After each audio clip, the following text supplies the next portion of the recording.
viewers of entrepreneurship culture across the globe, welcome Nwabisa. She is from Branson Center of Entrepreneurship in South Africa. She's here to share with us a bit of entrepreneurship experiences. Nwabisa, welcome to the program. Thank you so much, Shepherd. Briefly, would you like to share with us about Branson Center? What is its mandate? What does it do? Sure. So the Branson Center for Entrepreneurship was established in November here in Cape Town, South Africa, and it seeks to service all South African entrepreneurs, particularly entrepreneurs who are involved in some sort of social enterprise, and then more importantly, who are involved in creating jobs. Our mandate within the Branson Center for Entrepreneurship is to, support the growth and development of enterprises that can create 10,000 jobs in 1,000 days. And so we really are focused in terms of assisting entrepreneurs to scale their programs up, and of course to actually link entrepreneurs to market opportunities, particularly in the corporate sector. So it is a very real program in terms of making sure that entrepreneurs are not just given the tools to succeed, but they're given access to market, which then translates into sales, customers and clients, which then obviously is linked to business success in terms of revenue and profitability, and therefore continuing to create jobs. How do you go about picking these entrepreneurs? Sure. So all entrepreneurs who are based in South Africa, and of course there are a couple of criteria that are well explained on our website. So you can visit the website, bransoncenter.co.za. Obviously, you can also find us on LinkedIn. And in terms of assessing an entrepreneur's ability to, be part of the program, it needs to be a going concern of a business. So not so much at the idea stage, but something that is already in operation. It needs to be a business that is incredibly scalable, so that we're still looking at the idea that the business can create jobs for other people, and more importantly, decent and dignified jobs for people. And then, of course, the business has some sort of social entrepreneurship linked to it, in terms of it's embedded in its vision, embedded in how it goes about its work. It is either promoting, the inclusion of those who could never participate in the economy. It is looking at issues of the environment and its sustainability. But really that is embedded and very, very central to the business's operations. And then, of course, there are different ways in which, the team behind the scenes then assesses the different businesses, works very closely to understand its suitability to then be part of the program. Once a business then joins the Branson Center for Entrepreneurship, then a bespoke program is created for that business, and different resources are then deployed into that business, and could be anything from, key staff members where some consultants will come in and work within the business to get it to a certain point. It can be assisting a business in terms of making sure that it's compliant. So therefore looking at its governance structures and its governance systems. And then, of course, also looking at financing. So we don't necessarily put money into a business, but we will be there to be able to broker favorable deals for a business in terms of financing or investment, so that it can then it can amplify its work. And then, of course, our really, really signature move is making sure that we are able to partner a business up with a corporate client. And so it's all about also matching the needs of corporate South Africa with, the solutions that can be provided by emerging social enterprises. There's been a raging debate in terms of are entrepreneurs born or they are made? Your understanding of who is an entrepreneur, are they born or they're made? I think it's an interesting conversation, because we tend to not ask this of other professions. And so I think, first of all, it's understanding that entrepreneurship on some level is a profession, but at the same time, it is a calling. So I think for me, maybe a diplomatic answer saying that it's a little bit of both. Entrepreneurs sometimes are made by the circumstances in which they find themselves. Entrepreneurs could be born into that, and sometimes that means that maybe they already have access to generational wealth, or maybe they've got access to role modeling and mentoring that might exist within their family or in their communities. So it is actually a mixture of different factors. And so I would be very, very careful of saying entrepreneurs are you either born an entrepreneur or you become an entrepreneur. It could be an intersection of that, knowing that there's so many other factors that lead to both the success, but also sometimes the failure of an entrepreneur. And sometimes those are factors that are beyond an entrepreneur's control. But sometimes there are also systemic things that an entrepreneur, as hard as you may try, but sometimes there are things in the system that don't allow for you to get to where you need to go. So I'd be careful of trying to come up with these sort of very dichotomous sort of questions around what it takes to be an entrepreneur, because I would also be intrigued to know, why do we even ask that question?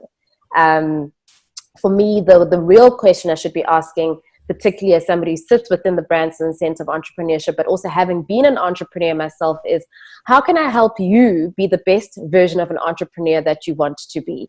Some entrepreneurs are happy to create work for just 5 people or to support themselves and an intern. Some entrepreneurs are looking at becoming, builders of businesses that employ 100 people or more, or 1,000 people. So where can I meet you in your entrepreneurial journey to make sure that you're the best version of the entrepreneur you aspire to be, as opposed to trying to debate whether you were born an entrepreneur or made to be an entrepreneur? It's rather, how do we make sure an entrepreneur is supported as best as can be to be what they want to be? Interesting submission you have got there.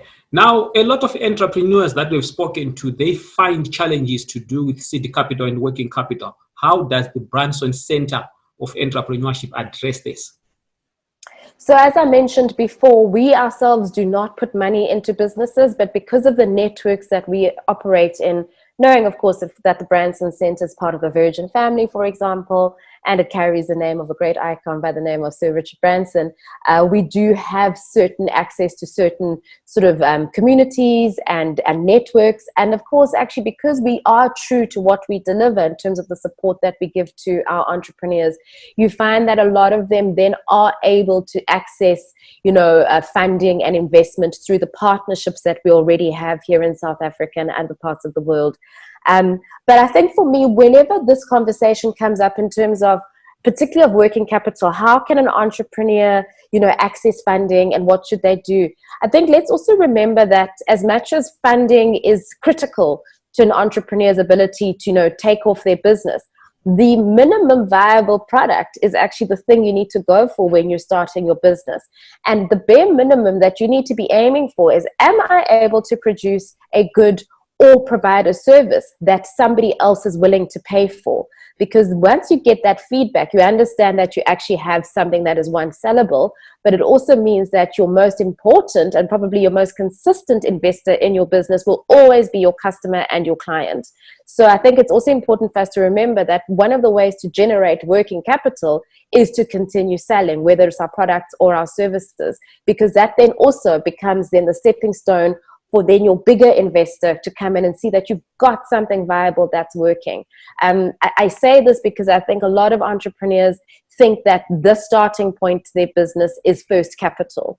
I think the first starting point for your business is to get going at a very bare minimum, and there might be some pain involved in that.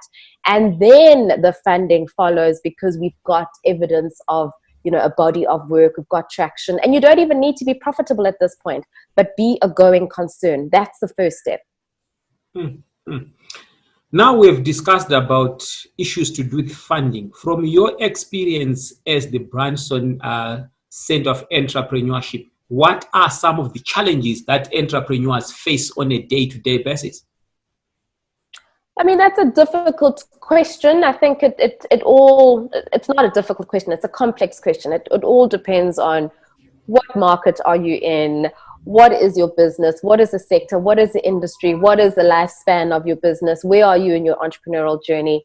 But I think so for me, it's difficult to give just a standard answer in terms of what are all the challenges that entrepreneurs face. I think that's difficult. But maybe I can go back in terms of my own experience. I've been an entrepreneur for 15 years now, have started businesses, broken businesses, sold businesses, just walked away from other businesses, all of that in the last 15 years. And I think for me, the challenges that I've faced and I've experienced in terms of my peers, or at least my community of other entrepreneurs, some of it is actually driven by self. So it's either, crises of confidence, burnout, trying to be everything to everyone, the stuff that a friend of mine calls it head trash. So a lot of that head trash is, I think, huge challenges that we face as entrepreneurs. And so we sometimes by ourselves set ourselves up to fail. And I think it's important to recognize that a lot of stuff comes from self. And then the other thing is who you're surrounded by. So, I think there's a huge conversation around mentoring and coaching and that kind of thing. Sometimes that's expensive, sometimes that's inaccessible. So the best start is usually in terms of at least the peer mentoring. So do you have other entrepreneurs who are around you where you know that you can rely on each other, either for a shoulder to cry on or to celebrate together, but where you're holding the same conversation together? Because sometimes as an entrepreneur, it can feel incredibly lonely, whether you're talking about, a partner with you at home, or siblings or parents, or with your family, or even other friends. That's not always on that same sort of wavelength with you. So surrounding yourself with other entrepreneurs just for that support. Otherwise, for me, the second challenge for an entrepreneur on a personal point of view is that it can feel very, very lonely. And then the third is this idea where, as an entrepreneur, I think a lot of entrepreneurs try to do everything all at the same time, and they try to go big. And so a lot of us start talking about, I want to be the next Facebook, I want to be the next this. And it's like, well, to get there, a lot of these businesses you found had 10 years of being quiet and struggling and being in the trenches to get there. Or then they had $1 million that was pumped into them. And we don't have that, and we don't have 10 years right now. So you can't, measure yourself up against that kind of thing, thinking that just because you're not getting there means you failed. It's just that you still have to walk the hard yards. I like to talk about this idea of it takes 1,000 days. It's also something that sits in the Branson Center. So, even by yourself as an entrepreneur, it literally, for me, it takes 1,000 days, 1,000 meetings of talking, pounding the pavements, finding the right people, getting your story right, getting the feedback, to really get to a point where your business is solid. And that's about a good 3 years, really, where your business starts feeling like it's working out. I'm not the kind of entrepreneur, nor am I the kind of person who supports entrepreneurs who comes in and says, we'll be done in 3 months, we'll be done in 100 days. It takes a good solid 3 years to get to a point where it feels stable, both within yourself, but actually in your business. And I'll stop there, because I think there are many different things that can come through. But I think some of the stuff starts with the entrepreneur themselves before you're able to even start thinking about the challenges that happen outside there. It's important that entrepreneurs look after themselves, but also understand themselves, which then obviously will speak to how you then put together a team, what kind of help you ask for, but understand yourself. Mm-hmm. Your entrepreneurship center, what's the vision for the next 5 to 10 years? Well, look, we are in a time of COVID. So it's one of the things that we've come to understand, that the 5 to 10 year plans aren't always going to be the plans that hold. But as I mentioned to you right at the beginning, we work in sort of these 1,000 day sort of sprints, and every day is the beginning of another 1,000 days. So for us, it's really about how can we be positioned as an entity that is here to support the growth and development of entrepreneurs over the next 1,000 days, that they are in themselves able to create 10,000 jobs in this country. So I guess you could say, at its bare minimum, our mandate is to support the creation of jobs in South Africa. And then how? It's through the support of entrepreneurs who are involved in social entrepreneurship. You have talked about the COVID-19 impact. From your experience working with entrepreneurs, what has been the impact of COVID-19 on entrepreneurs in general? Yeah, sure. I think it's I'm careful to separate entrepreneurs from society in general, because we're all part of the same story. So the very same impact that everybody is feeling, all the entrepreneurs are feeling. So it's reduced income. It is now an extra layer of uncertainty. And we know already as an entrepreneur, life just always feels uncertain anyway. Now there's extra uncertainty. That means there's a shrinking market. There's lower demand for a lot of products and services. There is now a race to go online and to become digital. And that means somewhere along the line, we're going to make a lot of mistakes as we try and now enter a rather crowded space in terms of the digital universe. And, making sure that it's not just about taking whatever you had and selling it online. How are you then nuanced? How are you making sure that you're able to service and deliver on your promise? Look, there are also some entrepreneurs who are also benefiting from this situation, in the sense that maybe they were already sitting in a niche market that services just the needs that we have right now. So it's not all doom and gloom for everyone.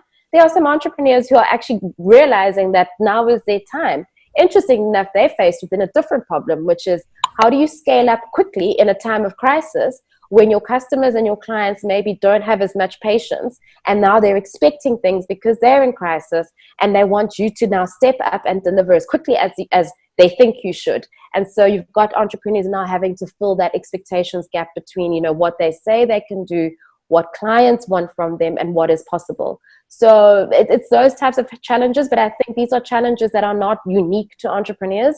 These are challenges that are a part of this whole ecosystem that we're, you know, living in. And so again, I'd be very careful to, you know, having been an entrepreneur myself, and I guess I'll always be an entrepreneur, just wearing different hats, is we must be careful of trying to other the entrepreneur, and suddenly an entrepreneur is seen as a completely different sort of entity and different being from society. Entrepreneurs are part of, they're you and me. They're part of society. And so, you know, and it might maybe lead back to even the previous question. One of the other challenges, or at least things that I see that worry me at times, is when entrepreneurs are so focused on maybe their personal brand, and you find that an entrepreneur is so focused on becoming this rock star, because at some level we've done so much work in making entrepreneurs be these other entities, that they've become sort of these rock stars, and it's become very glamorized. And suddenly an entrepreneur can spend a lot of time on their own Instagram trying to get onto all the interviews, trying to be at all the conferences, and suddenly they start neglecting the machine of what they're actually really driving, which is the business. So it's just kind of those two conversations around what challenges entrepreneurs face, but also what has come through during this time in COVID. It's making us become so real about what matters in our businesses now, and what is the thing that's going to keep us alive in our businesses, you know, for the next year, for the next 18 months, for the next 2 years. Because I think our recovery, whilst it's there, we're definitely going to recover, but it's going to be slow, and it's going to be hard work. We are very grateful you have afforded us this time to come and talk to us. What are your last words to aspiring entrepreneurs, as well as those that are already running their own businesses? Sure. I think for the aspiring entrepreneurs, I really would like to say, don't be afraid of your own creativity. And at the same time, surround yourself with the right people who can support you and also give you the feedback and hold the mirror to you, and make calculated risks. So, you know, I think there is very much a narrative that you should just do it and just get out there. It's not always possible for all of us. I'm a Black woman in South Africa. I don't have the kind of cushioning that just allows me to jump off the ledge and off I go. I have had to make calculated decisions all the time. So just know what your pain points are. Meaning that if you also get to a point where it doesn't work out, turn around and try something else, or go do something else in the meantime. You're not stuck in this for all your life. In terms of existing entrepreneurs, it's the idea that there are days where things are really, really good, and there are days where things are challenging. And it's just about being okay with both sides of the equation. So celebrate your wins, absolutely celebrate them, and acknowledge yourself, pat yourself on the back, pat your teams on the back. Also acknowledge the hard days, and know those too will pass as well. Thank you very much for the time that you have given us there, Nwabisa. Sorry for not bringing out your name properly. To our viewers across the globe, that has been Nwabisa Mayema. She is from the South African Branson Center of Entrepreneurship. She has been here to share with us her own experiences, as well as putting it out there, the mandate for the Branson Entrepreneurship Center. Thank you very much once again for the time that you have had with us. Thank you, Shepherd. Most welcome.